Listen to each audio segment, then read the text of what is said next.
Right, so despite the insane levels of popularity surrounding the Amazing Digital Circus, one area in which it has been lacking, at least for me, is in the quantity of lore and theory work that can be done with the actual episodes. As such, my history of incorrect theories with this show has been entirely trying and failing to predict what will happen based off the teasers. Episode 5 changes all that though. There are plenty of loose threads that need tying up with this one, so I'm going to go through and do my best to explain the backgrounds of the remaining characters, what's up with this guy, and where the series will go as we approach the back half of the season. Let's get into it. The first thing this episode helps us to establish is our timeline of when the characters were introduced into the circus. Episode 1 tells us that Kinga has been here the longest out of all the surviving characters, and we obviously know that Pomni is the most recent addition, but the other 4 lack a specific order for when they were brought in. In order to solve this, I'm going to be drawing on this bar scene and some Gooseworks posts for information. More specifically, the reference to Breaking Bad Jax makes when asked about how he entered into the circus. Zubul gets this reference immediately and cuts off Jax with a snide comment. Ragatha, however, remains confused and has no idea what the show is. Now, this could be the result of her living out in the country on a farm where they may not have access to good TV or internet services, but even then, Breaking Bad is so widely known in the modern era that I doubt she'd have no idea what's going on. Therefore, we can place Ragatha's entrance into the circus before Jax and Zubul's. Now, taking a look at posts from Goose, she tells us that Zubul was the last one to enter the circus before Pomni, and that Jax chose Gangle's name for her, meaning that after Ragatha, Jax is next, then Gangle, and then Zubul. But that's just the order that they came in. We can get much more specific in the time period in which at least some of the characters appear. None of the cast can be in the circus before 1995, as we see the computer that the game is run on is a common Windows 95 setup. Note the speaker and monitor shape that coincides with what we see at that time. Kinga is a likely candidate to have entered the circus at around this time, given he has been here for so long. Goose has confirmed in this post that he is 46, and given the device needed to access the circus was likely well supervised and provided only to adults at this time, he would need to be at least 18 when entering. If he is at this minimum age and enters the circus when it was first made in 1995, that would make him 46 years old in 2023, exactly the year that the Digital Circus pilot was released. Coincidence? Yeah, probably. And I doubt that this show actually takes place in 2023 given some of the other times we do know, but it's a nice detail. More likely, Kinga was much older when he first entered the circus. The reference to Breaking Bad here also gives us some more concrete points in time to work with. The show itself premiered in 2008, but only became a cultural phenomenon upon hitting Netflix in 2013. Anyone entering the show after this period should have knowledge of what Breaking Bad is. That places Ragatha before this date and the rest of the cast after it. Jax also uses the slang term YouTuber when Pomni describes posting videos online.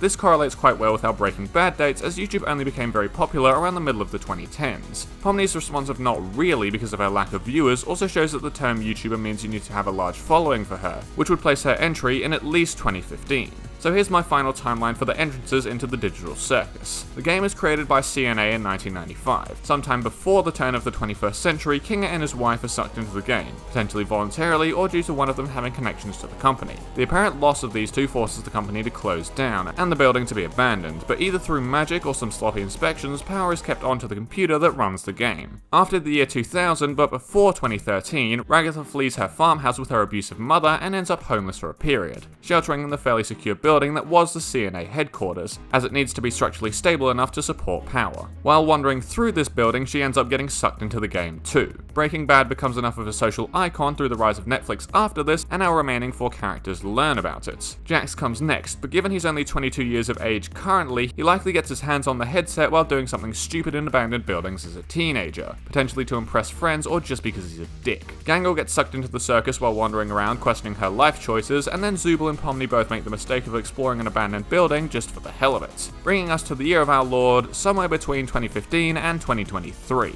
Now let's move on to the real big question coming out of this episode. What's up with this guy? This NPC has been lurking around the tent since, well, depending on your belief, either episode 3 or episode 1. Either way, it's been a while. Much longer than any other NPC we've seen throughout the show, and it can be seen having an effect on the circus. The main thing being affected by this NPC's presence, it seems, is Bubble, who is now swearing, being really out of pocket consistently, and has this odd glitching scene that appears really out of nowhere. I know this is due to the presence of the NPC thanks to 2 things. First up, the death of Gummigoo in episode 2, and secondly, Kane's reaction to Zubul's suggestion of keeping the adventures open at all times. Are you hearing this, Bubble?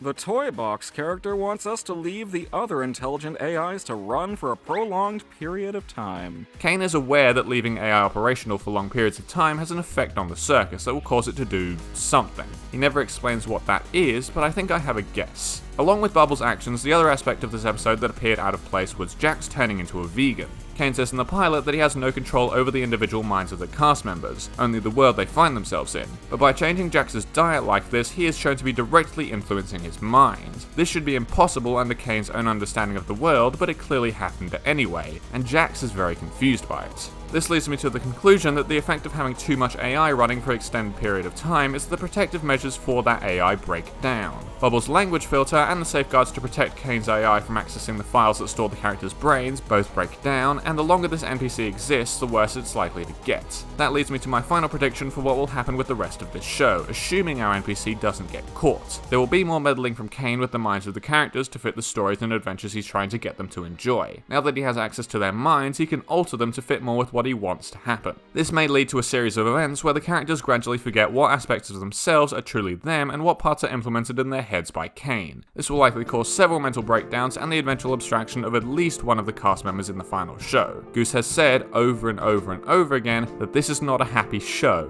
and it definitely shouldn't be shown to your kids. It's sad, it's traumatizing, it's desperate, and it shows the true sense of existential crisis when you can't really do anything to change your situation. The only fitting way I can see for this to end is in tragedy, just the way it started. But that's all I've got for today. Thank you all for watching, and wait. Hold on. The fact that you're here tells me that you can at least somewhat tolerate me for a few minutes. If that's the case, then I have something that might interest you.